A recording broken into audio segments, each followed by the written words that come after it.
s'il vous plaît. Mesdames, Messieurs, je vous invite à bien vouloir vous lever afin d'accueillir son Excellence, Monsieur Jens Stoltenberg, secrétaire général de l'OTAN.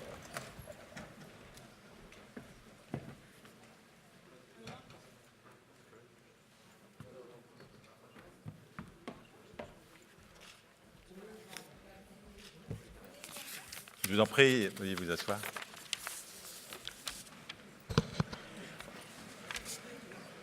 So,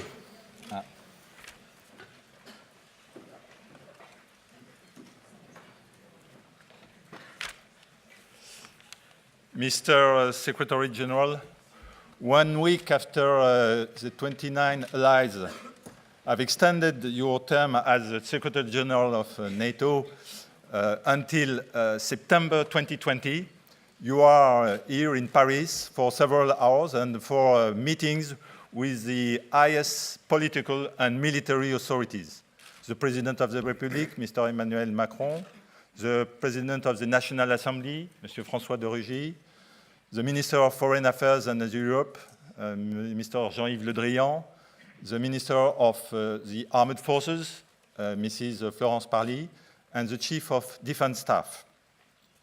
Despite this busy program, you kindly accepted to come this afternoon in the École Militaire to give a talk about adapting NATO in an unforeseeable world, adapter l'OTAN dans un monde imprévisible, and I wish to warmly thank you.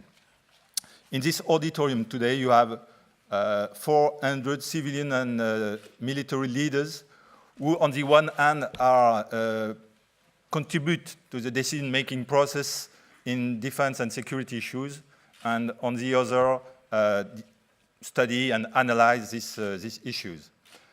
These are members of the IHDN, Institute for National Defense Studies, Institut des Hautes Études de Défense Nationale, and also members of the INEGI, Institut National des Hautes Études de la Sécurité et Justice, National Institute for Higher Security and Justice Studies. You have also ambassadors and defense attachés from the allied countries, NATO countries. You have also officers, French and foreign officers, attending war colleges in the École Militaire, coming from other services, Navy, Air Force, Army, procurement, armament, and medical corps. And there are also researchers and students. Once again, therefore, it's an honor and pleasure to welcome you this afternoon here in the auditorium Foch. And we are very much looking forward to listening to you. Le secrétaire général a bien voulu accepter, après son intervention, de répondre, de se livrer à une séquence de questions-réponses qui pourra être faite soit en français, soit en anglais, et il sera rejoint par M. Torniquet Gordadze, qui est conseiller pédagogique à l'IHEDN. Mr. Secretary General, the floor is yours. Thank you.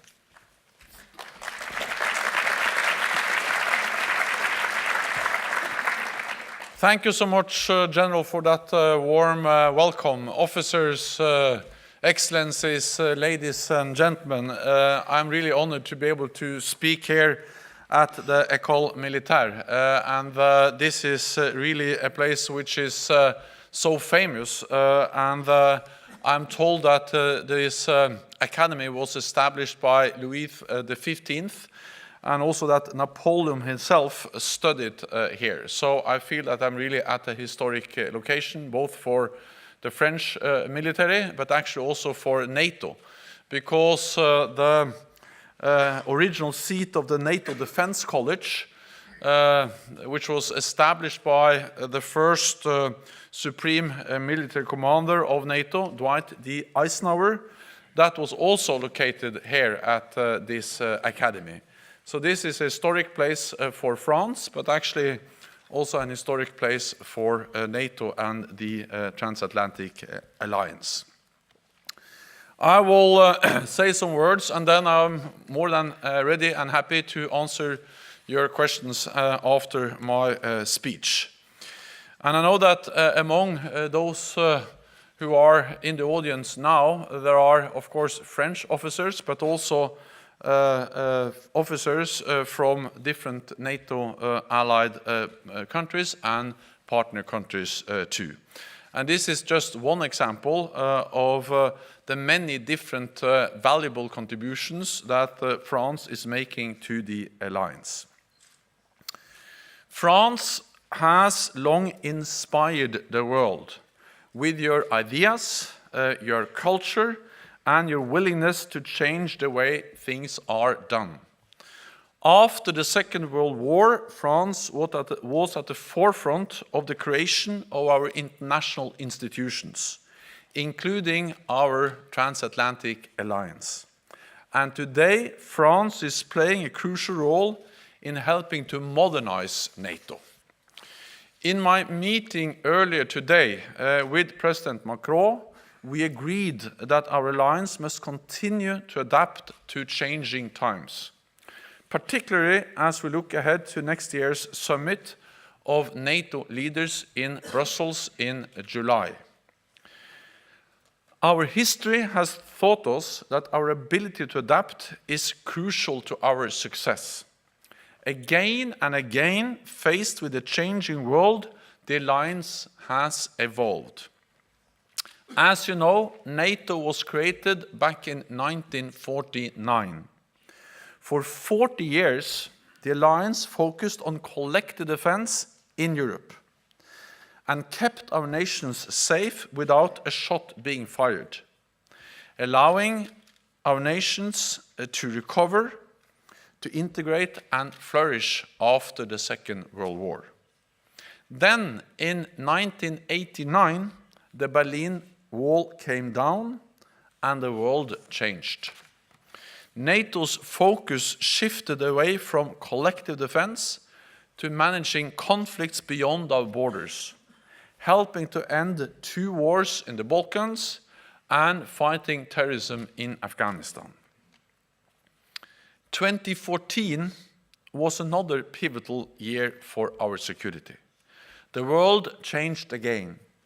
Russia illegally annexed Crimea, the only time since the Second World War that one European country has seized part of another by force. And Daesh captured Mosul and Raqqa, declaring them part of its so-called caliphate. As a result, NATO has to both strengthen our collective defense at home and managing crises beyond our borders at the same time. Since 2014, allies have implemented the largest reinforcement of our deterrence and defense since the Cold War. We have tripled the size of the NATO response force to 40,000 troops, including a high readiness force ready to move within days. We have also stepped up our military exercises and enhanced our air policing in the Baltic and Black Sea regions. We have deployed almost 5,000 troops in 4 multinational battle groups to the east of the alliance. And earlier this year, I met highly professional French soldiers serving in one of the battle groups in Estonia. We continue to increase defense spending, ensuring we have the capabilities we need. We have strengthened cyber defenses and our defenses against missile attacks. At the same time, we have a robust nuclear deterrent to preserve peace, prevent coercion, and deter aggression. And we are committed to arms control and disarmament. The NATO command structure is being updated and modernized to enable us to move forces more quickly across Europe and to keep the sea lanes of communication across the Atlantic free and open. General Messier, one of our 2 Supreme Allied Commanders, is playing a key role in our transformation. NATO's actions are defensive, proportionate, and in line with our international commitments. Our aim is not to provoke conflict, but to prevent conflict. We don't want a new Cold War, and we don't want a new arms race. Russia is our neighbor. That is why our approach to Russia combines strong defense with meaningful dialogue. And we are making progress. After 2 years without any meetings of the NATO-Russia Council, since 2016, we have had 6 meetings in the NATO-Russia Council. And France has had an influential voice in this dialogue with Russia. We have addressed the situation in Ukraine and the need for transparency and risk reduction. We have initiated actions on air safety in the Baltic Sea region and discussed Afghanistan. From my own experience as a Norwegian politician, I know that dialogue with Russia is not always easy, but that's exactly why dialogue with Russia is important. We have worked hard since 2014 to bolster European security. That security isn't just about what we do inside our borders, but also beyond our borders too. And we have stepped up our efforts to project stability in our neighborhood and to fight terrorism. Since 9/11, NATO allies have stood together in solidarity against terrorism. And as Secretary General, I marched here in Paris in the aftermath of the Charlie Hebdo attack. And we have responded in many different places in many different ways. In Afghanistan, we have transitioned from combat operations to training and advising of local Afghan forces. But we are now increasing the number of troops serving in our training mission to 16,000 NATO soldiers in the rescue support mission in Afghanistan. NATO is also a full part of the global coalition to defeat ISIS or Daesh. We provide support with our AWACS surveillance planes and with training of Iraqi officers. And we are helping to build the defense institutions of other partners in the Middle East and North Africa, such as Jordan and Tunisia. France makes a major contribution to the fight against terrorism as a major partner in the global coalition and through your operations in the Sahel region.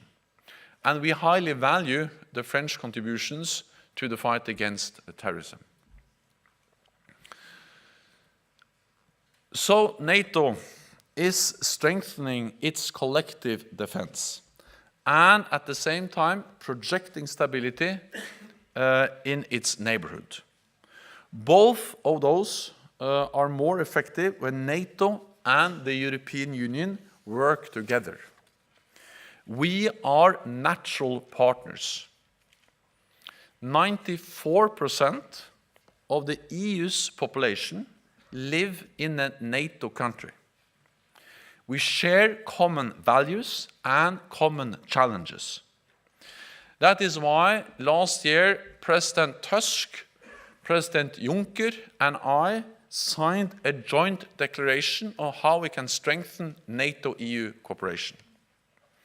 We called for a new impetus and new substance to the NATO-EU strategic partnership. Since then, we have made unprecedented progress in strengthening the NATO-EU cooperation. We have boosted our cooperation on cyber defense, maritime security, fighting terrorism, and countering hybrid warfare, among many other things. Federica Mogherini, the High Representative Vice President, and I inaugurated the European Center of Excellence for countering hybrid threats in Helsinki a few weeks ago. And NATO's maritime presence in the Aegean Sea is helping to implement the EU-Turkey Agreement on Migration by supporting Frontex and the Greek and the Turkish Coast Guard. Neither NATO nor the European Union have all the tools to tackle the challenges alone. But together, we are a formidable force for good.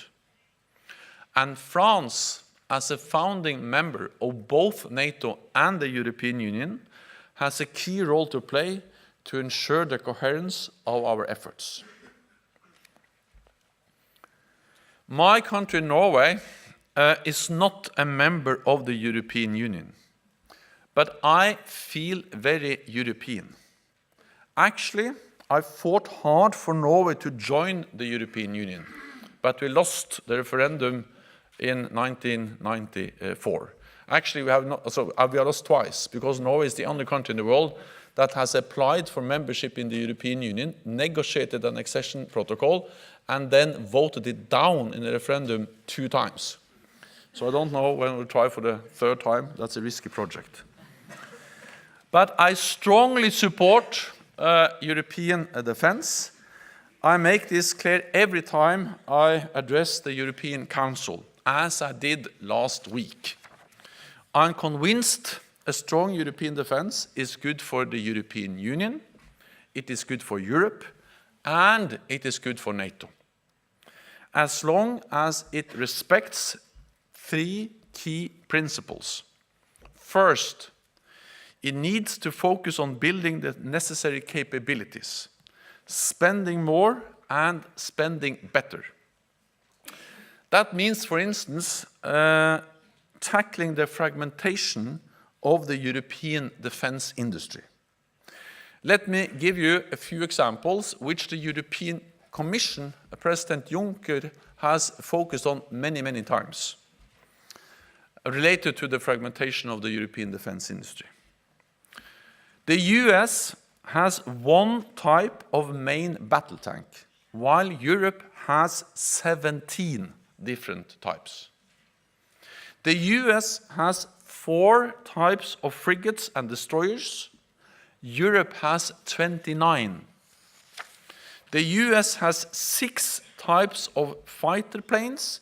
Europe has 20. That doesn't mean that everything needs to come from one single supplier, but think what it means for our ability to work and fight together and the unnecessary costs involved. Second, a stronger European defense also needs to involve non-EU allies to the fullest possible extent. Of course, respecting the autonomy and the integrity of the European Union. NATO has members who are not in the European Union, but who make significant contributions to European security. NATO, as a transatlantic alliance, is responsible for the collective defense of our European allies. That role is and will continue to be irreplaceable. Our allies on both sides of the Atlantic continue to be engaged in European security. For the first time in years, the United States and Canada are increasing their military presence on our continent. And after Brexit, non-EU allies will account for 80% of NATO's defense spending. And 3 of the 4 battle groups in the eastern part of the alliance will be led by non-EU allies. So there is no way the European Union can replace NATO. The European Union can strengthen NATO, strengthen the European pillar inside NATO, but not replace NATO. Third, a stronger European defense needs to complement, not duplicate, NATO's own efforts. And that is a view clearly expressed by European leaders. On duplications, for instance, NATO already has a well-established defense planning process. We have had it for decades. And as part of that process, we identify in detail the capabilities that each ally needs to deliver to ensure the alliance has the tools it needs to do its job. It would be a mistake for the EU to duplicate that process. Capitals should not be faced with 2 conflicting lists for capability requirements. I'm absolutely certain that France, Germany, Italy, many other allies who are members both of NATO and the European Union, they don't want to end up with two European institutions, or NATO and EU, presenting different conflicting force requirements to the same nations. When it comes to complementing each other, national forces and capabilities generated by the EU need to be available for NATO use too. Because the nations which are part of both the EU and NATO simply cannot afford two sets of forces and capabilities. We share 22 members, so to compete would be like competing with ourselves. That makes no sense. Our roles are distinct but mutually reinforcing. We must work together in a coherent way. Ladies and gentlemen, among you here in this room are many of France's future military leaders and allied leaders too.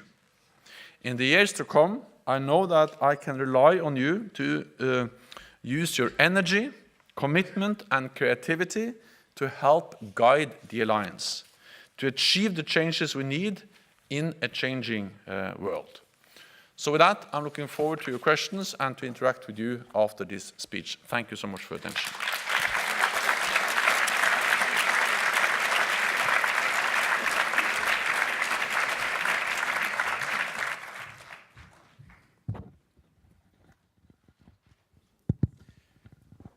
Dear Secretary General, thank you very much for your very comprehensive and insightful presentation. Now we have, I don't know, 20, 25 minutes, maybe slightly more for Q&A questions, Q&A sessions. And let me ask you the first question. The Northern Alliance is by far the most powerful military alliance in the world. There is no doubt about this, and the probability of a direct military attack on alliance is, again, pretty low. But the alliance is facing challenges from outside. And these challenges are not direct, are not always military. We have, and these challenges are commonly called like hybrid challenges or hybrid attacks. It's a combination of propaganda, cyber, etc. So how the alliance is facing these challenges, and what are the alliance, what are the means mobilized by the alliance to face these challenges?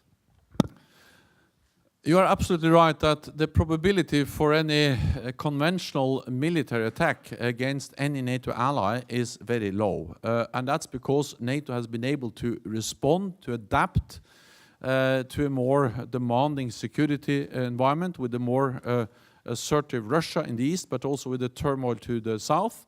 We have implemented the biggest reinforcement to our collective defense since the end of the Cold War, and we provide credible deterrence, sending a clear message to any potential aggressor that we are able, we have the capabilities, we have the resolve to respond if attacked. And that's the credible deterrence which prevents conflicts and attacks on NATO allies. It has proven successful for decades. So the challenge is that we have aggressors, we have adversaries, which are trying to attack us below the Article 5 threshold without triggering our collective defense clause.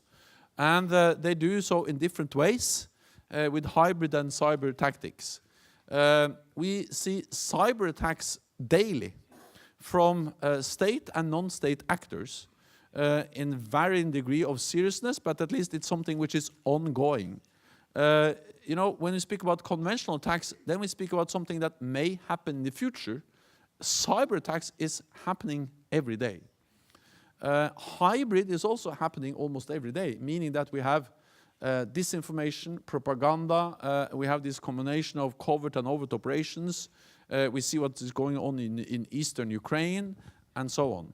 So our challenge is that we need to be able also to respond to this kind of threats.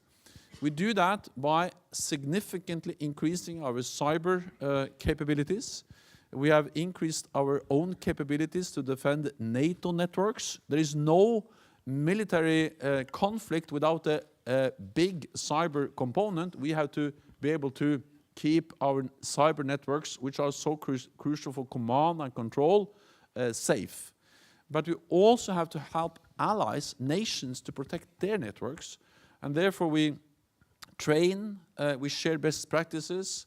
We have this Center of Excellence in Tallinn, Center of Excellence on Cyber Threats, where we help other allies to improve their networks. We have established some guidelines for resilience to protect civilian infrastructure. And we have also actually decided that cyber attacks can trigger Article 5. Because cyber attacks can be as serious, can destroy infrastructure, can cause human suffering as a conventional attack. So we decided back in 2014 that cyber attacks can or may trigger Article 5 if we deem that necessary. Everything we do also to increase the readiness, the preparedness of our forces is also a way to respond to more cyber and hybrid attacks. So we do a lot more, but these are at least the main ways NATO is responding to a security environment where the line between peace and war is more blurred than before. In the old days, it was either peace or war. And actually, nations declared war. They went with the ambassadors and declared war. That's not the case anymore. It's very hard to... the war against Daesh, it's hard to say exactly when it started. It's very hard to say when it ends. And it's actually hard to say where it takes place. It has taken place in Iraq and Syria, but also in many other countries and in cyberspace. So there's a much more blurred line between peace and war than ever before in human history, but we have to be able to respond to also that. Thank you very much. Now I'm going to pick questions from the audience. Please raise your hands. Please. Mr. Secretary General, thank you. Lieutenant Colonel Tsai, United States Air Force. What is the future of Turkey in NATO, and what is the impact to NATO? Easy question. Turkey is an important ally for the whole alliance for several reasons. Not least because of its strategic geographic location. I think we have to understand that the fight against ISIL, Daesh, has been very much dependent on that we could use the infrastructure in Turkey. Turkey is bordering Syria and Iraq. The fact that we were able to close the border has really impacted the flow of foreign fighters into Turkey, into Syria and Iraq. And the use of infrastructure, Incirlik, Konya, other bases for the coalition, for the NATO AWACS planes, for coalition fighters, has been critical for the fight against Daesh. So just the geographic location, if you look at the map, then you see how big Turkey is. And Turkey is really bordering all the turmoil to the south. And I think we all have to understand and recognize the military importance of that territory being available for NATO and for coalition forces to fight Daesh. Turkey is also important because it's bordering Russia in the Black Sea. And then we all know that there are challenges. There has been many terrorist attacks. There has been a very violent, brutal coup attempt in the summer of 2016, July. And of course, Turkey has the right to defend itself. I have stated several times that those responsible for terrorist attacks and those responsible for the failed coup attempt has to be prosecuted according to the rule of law. And that NATO is based on some core values, the rule of law, democracy, and individual liberty. And I expect all allies to respect those values, but at the same time, I very much believe that it is important to understand that Turkey is an ally which has proven extremely important for NATO. Thank you. Sir. From the French Center for Doctrine and Teaching of Commands. Land Commands, thank you.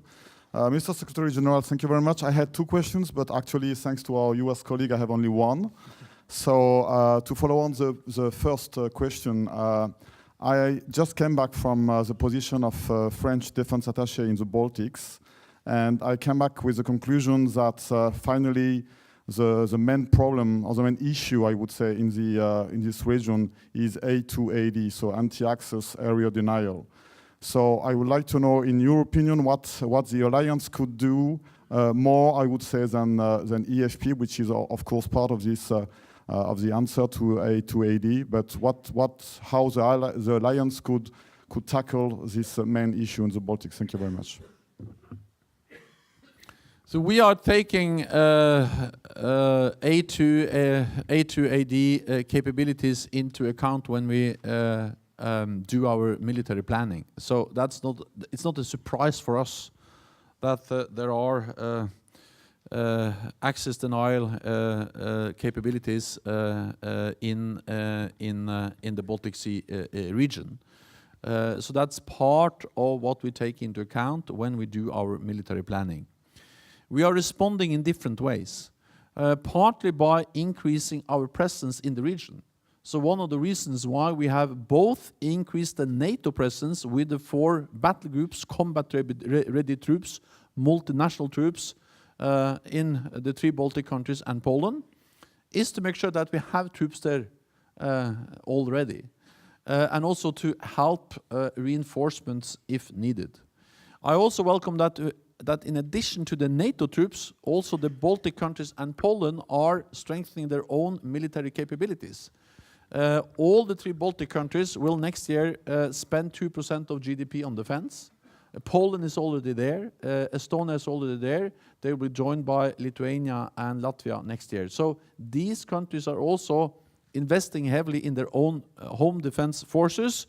On top of that, you have the NATO troops, and on top of that, you have also some bilateral US presence with a new brigade and with some additional US forces.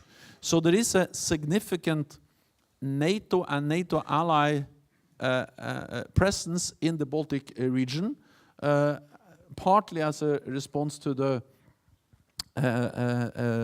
access denial capabilities of Russia.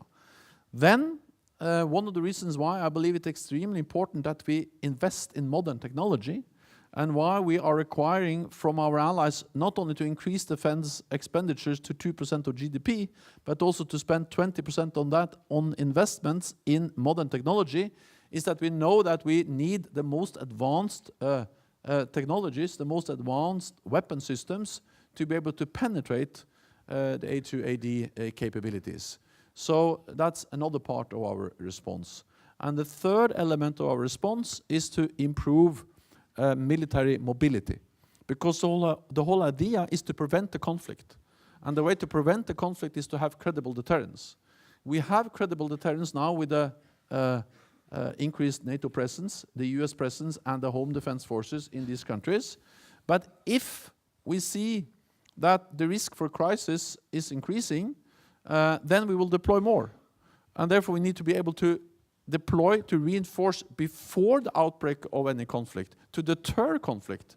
And that's the reason why when we now reform and adapt the NATO command structure, and when we work with the European Union, one of the key elements is military mobility, meaning how can we move forces quickly, if needed, to prevent conflict into, for instance, the Baltic region, if that's the area where we need reinforcements.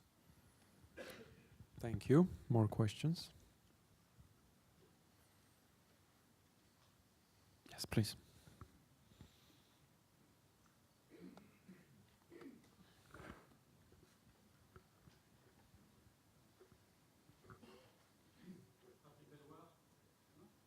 Oui, oui.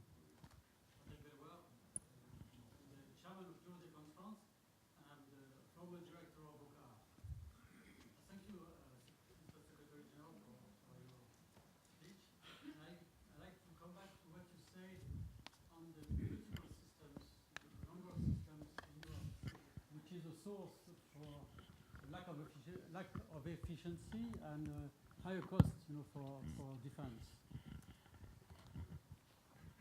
I'm able to hear you, but Yeah. you can change microphone. Yes, but I repeat. You've mentioned the number of different systems in Europe, which is a source of inefficiency and a source of higher cost in Europe in terms of capacities for defense. And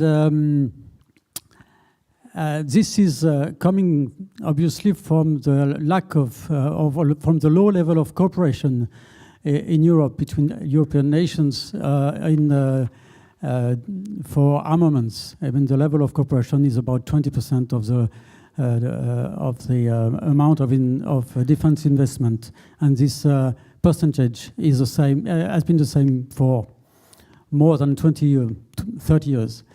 And you've said that we should not duplicate in Europe what is done in NATO. But obviously, I mean, the military planning in NATO has not been able to cope with this problem for the last 60 years. So don't you think that some capacity of military planning, capacity planning in Europe could help to cope with this difficulty? I mean, to help European nations to increase their cooperation for armament, for defense investment? Yes, I think that perhaps not the military planning process in NATO, but NATO could help to induce or to stimulate nations to go together. And actually we do that because we try very much to promote that nations, when they develop, when they invest in new capabilities, that they go together and have what we call a smart defense or framework nation approach. So we have some examples where, for instance, I think it's Denmark and the Netherlands, they are now working together with some other countries to develop a precision-guided munition together. Some other countries are working to develop new drones and so on. And NATO very much encourage allies going together to develop jointly new capabilities, to have not so many different types, but to then address the fragmentation. And the good thing is that then you can have a bigger number, and by having bigger numbers you can have the economy of scale, you can reduce the cost both in development, in production, but not least in maintenance, and you also increase interoperability. But to be honest, I think that perhaps EU has an even stronger tool, because the EU is now developing the European Defence Fund. We try to urge allies to go together, but we don't have money to stimulate. Money helps, always. So it's a nice NATO smile, it's nice, but it's even better to have some EU money. Meaning that the EU, with the new defense fund, the whole aim, as far as I understand after many meetings with the EU leaders, is that they will then fund joint capability developments. And that, I think, will really help.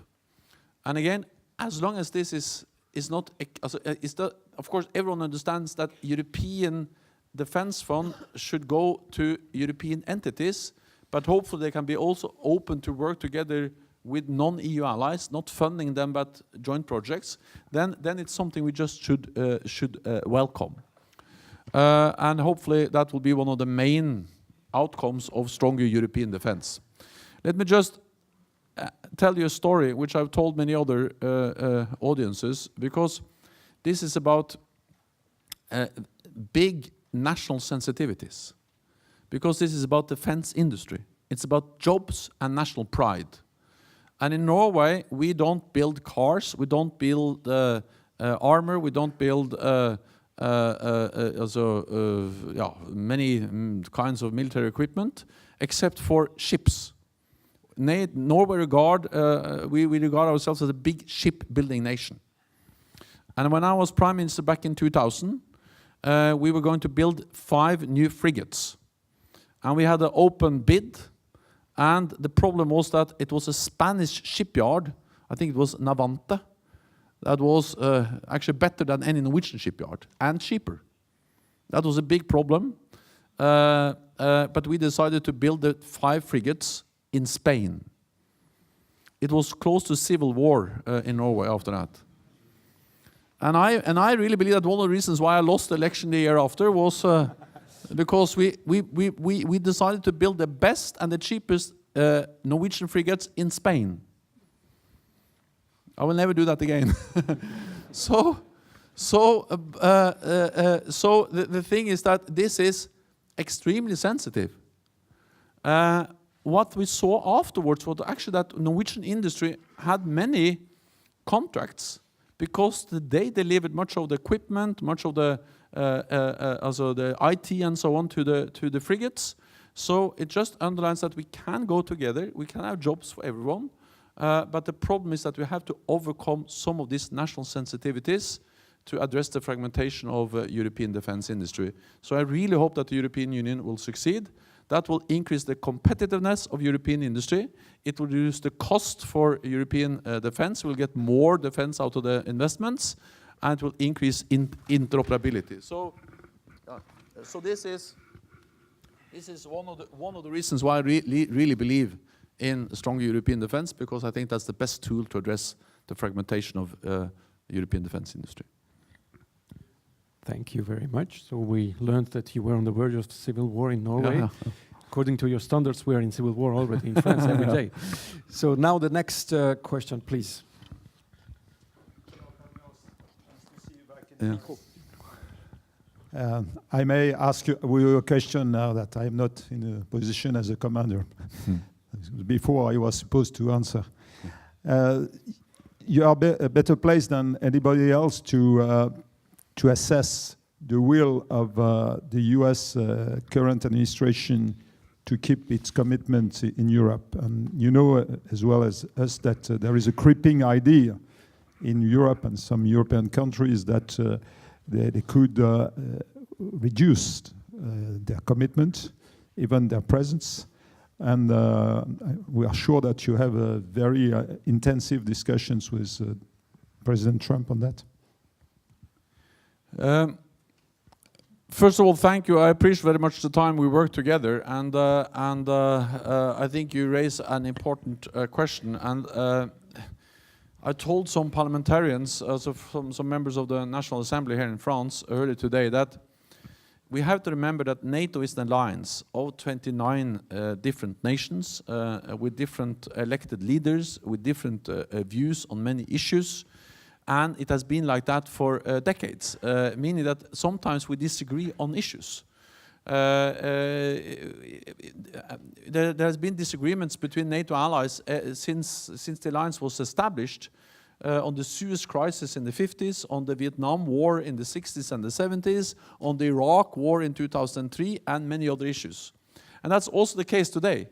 Because NATO allies, they have different views on climate change, the Paris Accord, on the question of whether Jerusalem is going to be the capital of Israel or trade issues. The strength of NATO is that despite all these differences, despite that we are different nations with different culture, different political views on many issues, and leaders from the left and the right and the center and many different political angles, we have always been able to agree on the main task of NATO and to unite behind the main task. And that is that we protect each other, that we defend each other, and that we are stronger together than alone. Based on the message from the three musketeers, one for all and all for one. That's the founding act of NATO, I thought. And that's also the case today. I'm not denying that there are different views, but I'm saying that when it comes to the core responsibility of NATO, that we defend each other, that we stand together, that we provide credible deterrence and defense, then we are actually stronger than we have been for a long time. Because we have strength in our collective defense. The world has become more dangerous, but NATO has become stronger, so we are responding. And this is not only something I say, but it is actually something that is happening. The US, Canada left Europe after the end of the Cold War with land troops. The US has gradually decreased every year since the end of the Cold War. The last armored brigade, the last US armored brigade left Europe in 2013. Now they have redeployed a US armored brigade to Europe. The US has 3 brigades, combat-ready brigades in Europe. They are significantly increasing the number of troops, armor, equipment, supply, exercises of US forces in Europe. Canada is back. Canada is leading one of the battle groups in Latvia. And the US is leading another in Poland, and they are deploying out, also in addition to the NATO troops, they are deploying on bilateral agreements US troops. They have 70,000 troops in Europe now. So I say to you that, well, actions speak louder than words. The US is increasing their military presence in Europe. Canada is back. They have tripled the funding for US presence in Europe. So that's part of the NATO adaptation, is actually that the transatlantic bond has been strengthened with more US in Europe, but also with the European allies stepping up, increasing their defense investments and making their forces more ready, and actually also strengthening European defense, which I regard as a contribution to strengthening the European pillar within NATO. So there are many problems and many challenges, but it's not it's not correct to say that the US is leaving Europe. The US is actually coming back to Europe. Thank you. Please.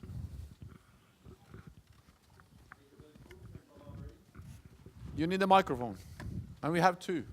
One is working and one is not working, so you should pick the one. Yeah. Thank you. Major Belcourt, French Gendarmerie. Sir, following your last answer and regarding the current geopolitical situation and Russian position, do you think NATO should or could extend to a new member or strengthen its position and internal relationship in order to improve its cohesion and coherence? Thank you. Just to be certain, you asked about new members. Yeah. NATO's door is open, meaning that in our founding treaty, the Washington Treaty, it's Article 10, it's clearly stated that NATO's can be enlarged with new members if they are European countries and if they adhere to the NATO standards. The best proof of that NATO's door is open is that we actually enlarged this year with Montenegro. NATO went from 28 to 29 allies when Montenegro was also invited in or became a new NATO ally this spring. Then the question is whether we are going to have new members. We have some aspirant countries, Bosnia and Herzegovina, the former Yugoslav Republic of Macedonia, Georgia, and also Ukraine has stated that they would like to also move towards NATO and EU membership. My message is that whether these countries are going to become members of NATO or not, it's only up to the applicant or aspirant countries to decide, and the 29 allies. No other country has the right to interfere or to try to veto that process. And that's not only something I say, but that is a fundamental principle in, for instance, the Helsinki Founding Act, that every nation has the right to choose its own path. We will never accept that big powers can establish a kind of sphere of influence where they decide what the neighbors can do.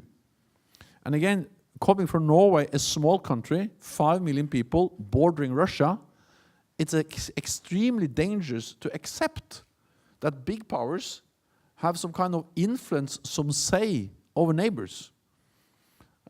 Small countries, big countries, medium-sized countries have all the enshrined right to decide the path they would like to go themselves. If they want to join a military alliance, it's up to them, and of course the members of the alliance to decide.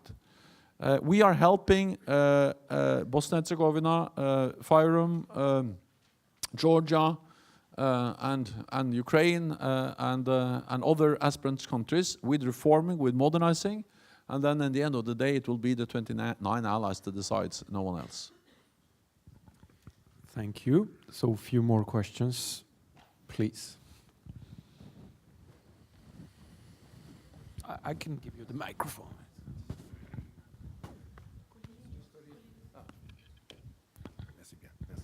Colin Cameron, I'm from the association Europe Yashidien. A little aside just before I begin, Secretary General, is you'd mentioned the two referenda in Norway. I think if the European community had kept the term community rather than union, there might have been a different result. And just on the same theme, I was in the Storting a few years ago when you had a vote on whether you could dispose of some Mauser rifles you'd found under a mountain. And the answer was yes, they could be sold to the hunters, but certainly not to the Swedes. This is the theme of union again.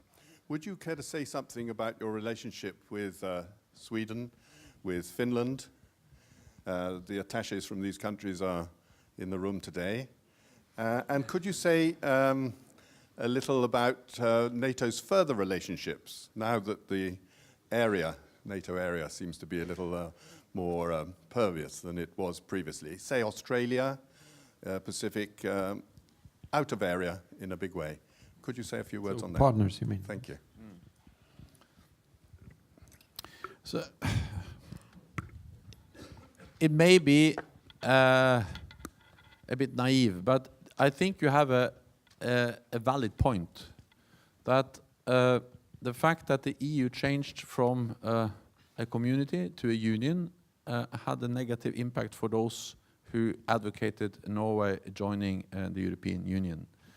My grandfather, actually my grandfather, he became 100 years old. He voted in 1994. He remembered the union with Sweden. And I believe that he voted no, because he is by principle against unions.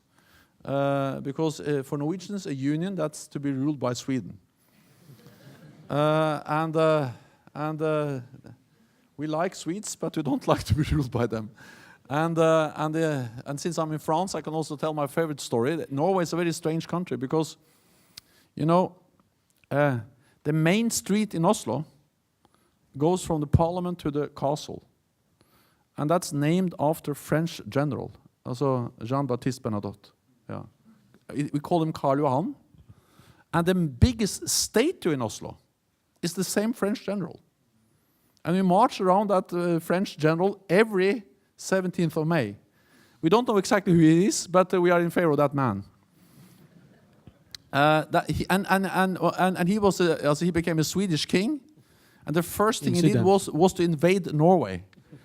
But we named the main street, then the main statue in front of the royal castle, and we celebrate him every year. So we like Swedes and French generals. But then, having said all this, let me just add that I think that Sweden and Finland, and this I would have said regardless of who is in the audience, I think that the Nordic countries is an example how peace can win over war, and how peace is stronger than conflict in the long run. Because you have to remember that in the Nordic area, we fought each other for centuries. From the Viking area until the Napoleonic War. We fought and fought and fought. And Norway was almost always on the losing side, but we were partly on the Swedish side, partly on the Danish side, but we lost all the time. And really, the Nordic country was a kind of mini Middle East. Then after the Napoleonic War, there has been absolutely peace. And you can hardly find any countries in the world which are so peaceful, so friendly, and which are which likes each other so much as the Nordic countries. So for me, that inspire me when I look at other regions in the world when they tell me that it's impossible to love our neighbors or to trust our neighbors. It is possible, because when we can trust the Swedes, then there is no limit for what people. Then the reality is that people can trust each other and they can become friendly, regardless of the history. That's the same actually in other parts of Europe. France and Germany, the same story.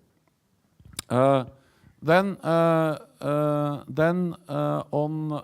the question of countries further away, well, we have an excellent partnership with New Zealand and Australia. We have a strong partnership with Japan and South Korea. These are partnerships which are very important because they address also some global security challenges, including, for instance, North Korea and the ballistic missile threat and the development of nuclear weapons. I recently visited South Korea and Japan, and we work with them also in addressing, for instance, the threats from North Korea. Maybe one last question, please, gentleman behind. And please be short, if you can. Mr. Secretary General, Lieutenant Colonel Mark Cook, the British Liaison Officer here at the École Militaire. Thank you very much for your expose for what you've given us. You've identified two specific areas of threat, one to the east and one from the southern flank. How can NATO balance those two threats when some countries, including my own, view the east as the major threat? Other countries, such as our French allies here, view the southern threat from immigration and terrorism coming up from Africa as a major problem. The short answer is that we don't have the luxury of choosing either to address the threats and the challenges from the south or the challenges stemming from the east. We have to do both at the same time. And in my speech, I briefly touched upon how NATO has been able to adapt, to do both crisis management beyond our borders and at the same time strengthen our collective defense in Europe. And I'm actually quite impressed by NATO and NATO allies because we have conducted a huge and fundamental adaptation of the alliance since 2014 because the world changed. And the reason why NATO is the most successful alliance in history is that we have proven again and again able to change. As I said, for 40 years we did collective defense in Europe. Then after the end of the Cold War we did crisis management beyond our borders and we were not very focused on collective defense. After Crimea, Ukraine, Daesh, ISIL, Mosul, Raqqa, then we have proven able to both do collective defense in Europe and address crisis beyond our borders at the same time. So there's just no way we can choose. We have to do both at the same time, and I'm absolutely confident that NATO is able to do that because that's exactly what we have done since 2014. Thank you very much, Mr. Secretary General. I join my thanks to the thanks of the director, and we're really honored you choose to come here and make your presentation, your speech. Thanks again, and on this optimistic note that we can fight against two enemies simultaneously, I thank you again, and I wish you all the best for you and for the alliance. Thank you very much. Thank you.